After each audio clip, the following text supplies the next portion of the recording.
For a long time in the EU market, the B-segment cars have played a very big role. The B-segment cars like the Volkswagen Polo, the Ford Fiesta, the Toyota Yaris, the Nissan Micra, and also the Opel Corsa. That's right, everyone. Each and every brand had their own identity. They had their own speciality in them. For instance, the Volkswagen Polo was reputed for being very good quality. The Toyota Yaris was reputed for being very reliable. However, the Corsa was reputed for being very cheap to afford, and that's it. Just a cheap to afford A to B machine. That's the reputation the Corsa basically had. However, this is not the case with the Corsa alone. This was the case with most Opel cars for a very long time. In 2017, the PSA Group purchased Opel from General Motors. This means that now PSA Group have implemented their own technology, their own chassis, their own designs into Opel cars. And this Opel Corsa is a recent example. You see, for a long time, Opel has been suffering from identity issues. We're talking about the 80s, the 90s, the 2000s. But it seems like in recent years, just before the sale of Opel towards the PSA Group, Opel was actually finding something. They were really getting onto a rhythm. But now, this is the recent Opel Corsa. It's based on the same platform as other PSA Group cars. And now this leaves me to wonder, basing the Opel Corsa on the PSA Group chassis, has that helped Opel in its quest to find its own identity? Or has it, well, I don't know, has it put it into a questionable future? That we're going to determine later. Today, I'm going to be reviewing the Opel Corsa E. Now guys, listen very carefully. This is no ordinary Opel Corsa. This Opel Corsa is electric. This Opel Corsa E costs 30,000 euros. Now, is this good value for money or not? We are going to determine this in a moment, everyone. Let's get down with this review right now. This is proof that your Opel Corsa E is indeed electric, and the bonnet is very light. Check this out. Oh yes, who said you need to go to the gym? Just do this. There, 1, 2, 1, 2, 1, 2, 1, 2. Oh gosh, I'm already exhausted, but guys, this is the best air conditioning ever. Look at this, you get the fan. So first, I would like to start by talking about the front design of this Opel Corsa E. I have to say, it looks very much like its previous generations. If you look at this design at the front, and obviously the signature design right here, the chrome always at the front, very nice. The grille is actually quite pleasant. They've put some extra chrome onto the grille, if you see. It's this position. Very interesting, actually, if you think about it. I absolutely like this signature design of Opel for the headlights as well. You get this LED daytime running light down there, and you get the headlights over there. Very, very interesting indeed. And also, I like how the lining is right there, exactly like as if it was meant to be joined with the chrome that's on the grille. I don't know about you all, but this has to be the first time I see a sharp ridge on the middle of a bonnet, because usually most bonnets have a ridge that's quite plain. It's usually blended with the design, but on this Corsa it looks rather sharp. Interesting design going on the side of this Opel Corsa E. I've noticed there's this line over here that blends eventually within the lights, but it goes here and then it blends with the design eventually right here. However, there's another line that's here. It blends here, but then as you go towards the rear, it goes towards the back, and then it stops here onto the rear lights, and then it splits into two, going around the rear lights. Another Opel identity right here, guys. Look at this black line over here, and then you have this shape right here. This is starting to become an Opel signature design, in my opinion, because I'm seeing this on every Opel every now and then. I noticed this on the Opel Mokka, on the Opel Astra, on the Opel Crossland X. They're all employing a similar trend in design like this. Very good. It's actually quite original. And also, it's you get this nice chrome right here that goes underneath the windows, but not over the windows. Well, I guess it's good for simplicity. I also like how you get black rear view mirrors, guys. Very good. So different to the body color. Absolutely love the design of this wheel. I think it's supposed to be a 5-spoke wheel. I'm not sure because each of the spokes are split in the middle if you look at it. But I like how it's black in the middle and you have the black alloy right here. And then the alloy is silver over here at the top. Very, very good. And I love the way it's styled. This is your recharge cap. This is the rear design of the Opel Corsa E. And I have to say, I'm very impressed with the way it's styled. I really like the design of the rear lights. Whilst exploring the exterior of this Opel Corsa E, I noticed some reoccurring flaws. And the first flaw I've already noticed is, despite the Opel Corsa E costing 30,000 euros, the headlights look rather simple. They look like they are from the base version Opel Corsa E, Opel Corsa. You get this bit of trim that has no purpose whatsoever. Here you get the fog lights. That has purpose. That's very good. But then why is it surrounded by what looks like an imitation of an air vent that has no purpose at all? Another flaw I have to point out is there is this bit of plastic that sticks out and it acts as a mud flap. It is to prevent mud from splashing all over the bodywork. Now I have to confess that in long terms it saves a lot of money. Very good. However, I'm under the impression that it was added there as an afterthought because it doesn't look aesthetically appealing that it's sticking out like this. It would be better if it was blended with the design. You know what I mean? Like if the bodywork was a bit more widened right here. But again, selective taste. Some people won't notice it, so that's a plus. Now let's move to the interior of this Opel Corsa E. So this is the interior of the Opel Corsa E. And I have to say it's actually quite nice. I like the presentation of it. It reminds me a bit of the Peugeot 208 because of the styling in the middle. Except this looks like a more calmer version of the Peugeot 208 because the Peugeot 208 is very busy here in the interior. Whereas on the Opel Corsa E, everything is just very plain. You get the driving mode right here. You get this transmission over here. And also you get the climate control right here. And you get the infotainment system right there. Cruise control, media controls. What more can I ask for? And you get extra lighting controls right there. Window controls, mirror controls right here.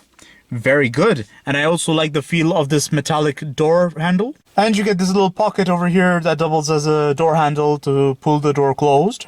It's also worth mentioning that most of the parts of the interior of this Corsa E look visually like they've been sourced from other PSA group cars. Namely the transmission lever. It looks very much like something you'd find on Peugeot. And same for the window buttons right here.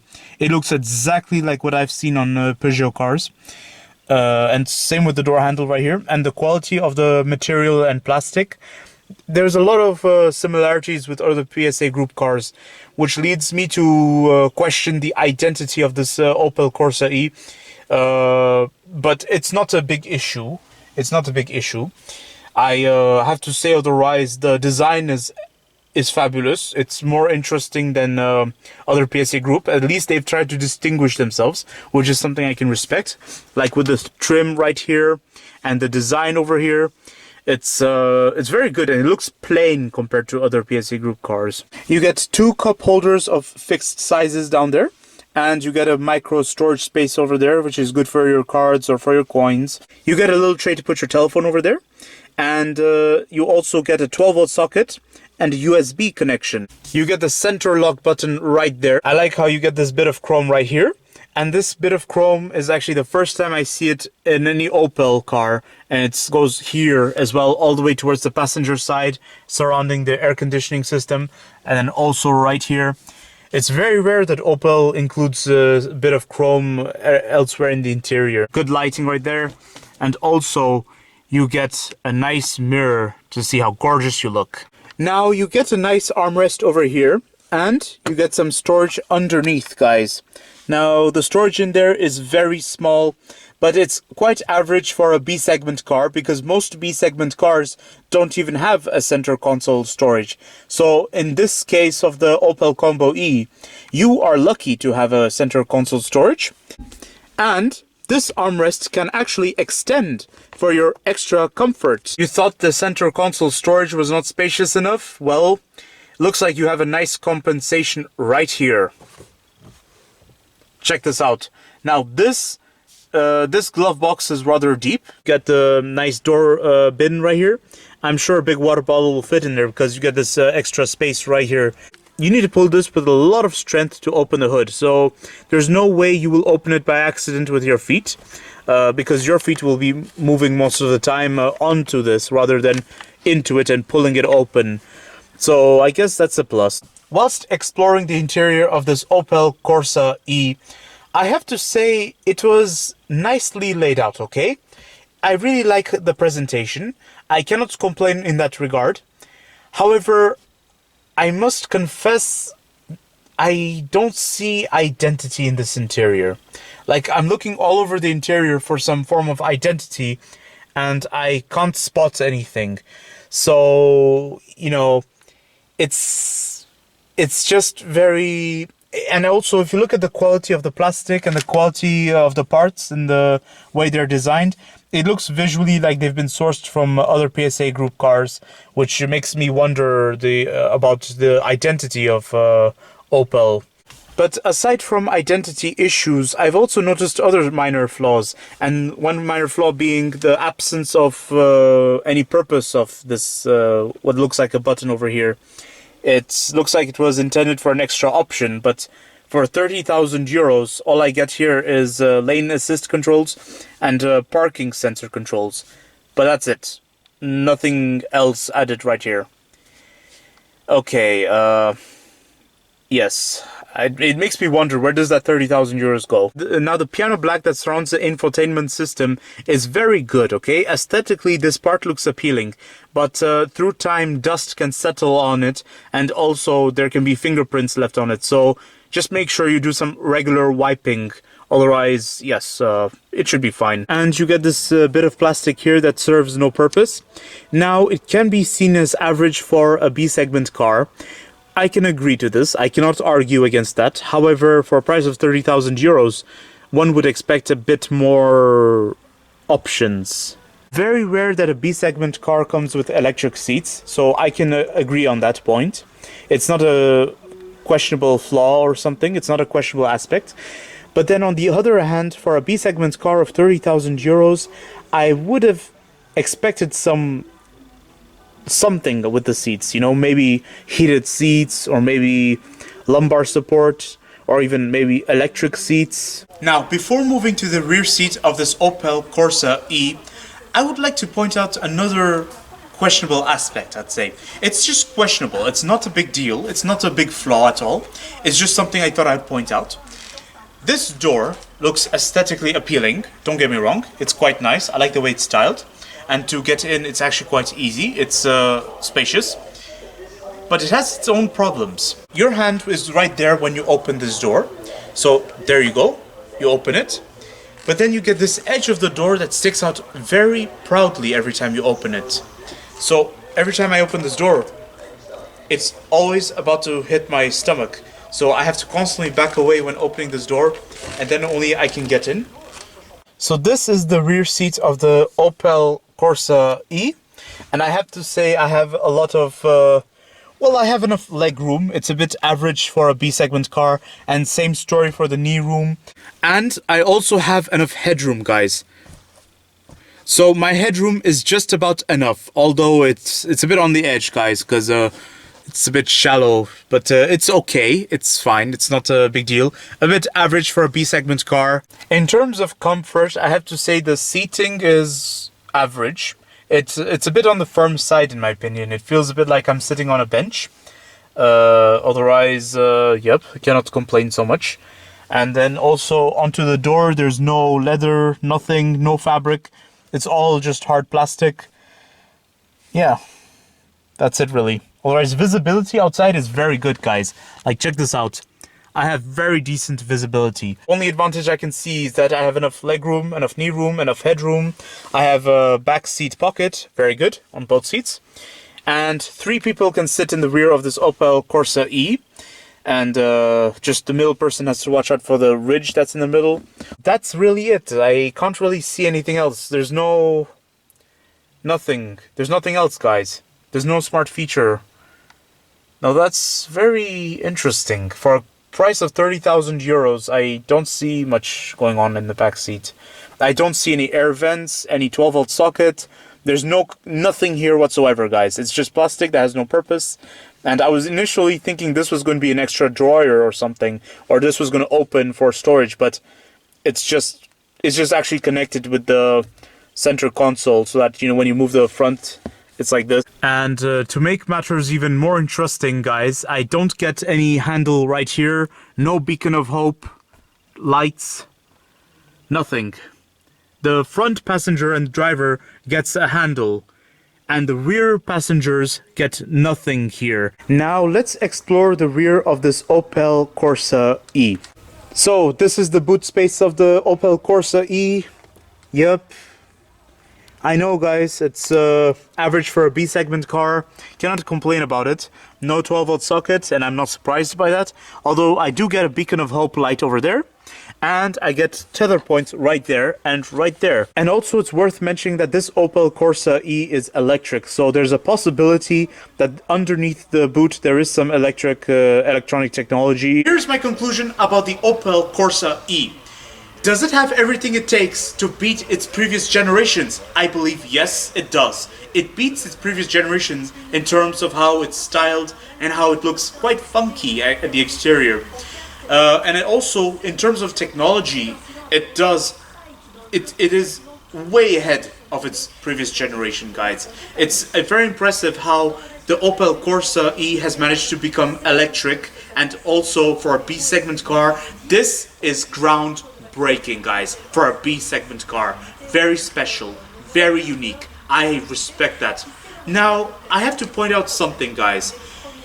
I have noticed a recurring flaw about every electric cars I've seen. Not only with the Opel Corsa E, I'm talking about every electric car. A recurring flaw they all have is that they all have very limited practicality, and also they have some equipment inside that's sometimes missing. Sometimes there's just a lack of equipment despite a high price tag. And this Opel Corsa E appears to be... yeah, in that regard, it's a bit of a no exception here at this point, because for 30,000 euros, for a B-segment car, one would be scratching their head. How come there's not enough equipment in the interior? For a price of 30,000 euros, you are not really paying for the equipment, you are not really paying for the style or for the aesthetics, you are paying for an A to B machine that's electric. And this is exactly what this Opel Corsa E delivers to you. Now, you guys, I don't think it's that much of a bad thing. I think this is just the birth of something new. This is just the start. At the start of something, nobody is perfect. We all start low. We all are we're not at our best when we start something new, okay? But as the years progress, as time progresses, we will get better. We will do something completely different. And this Opel Corsa E is just the beginning with a promising future. You want my opinion of this Opel Corsa E? Oh, I love this Opel Corsa E. Oh, guys, this Opel Corsa E is epic. Think about the big picture, guys. Think about how amazing it is. Look. You get a B-segment car for 30,000 euros that is electric, and you can travel from point A to point B without any emission. Now that sounds very promising and eco-friendly. And guys, like I said, this is just the beginning. The future is where the magic really lies. And we have to support Opel in this quest. Don't forget to like, comment, and subscribe. And stay tuned for more videos that are on the run. Now, if you'll excuse me, I'm gonna go city cruising in this Opel Corsa E.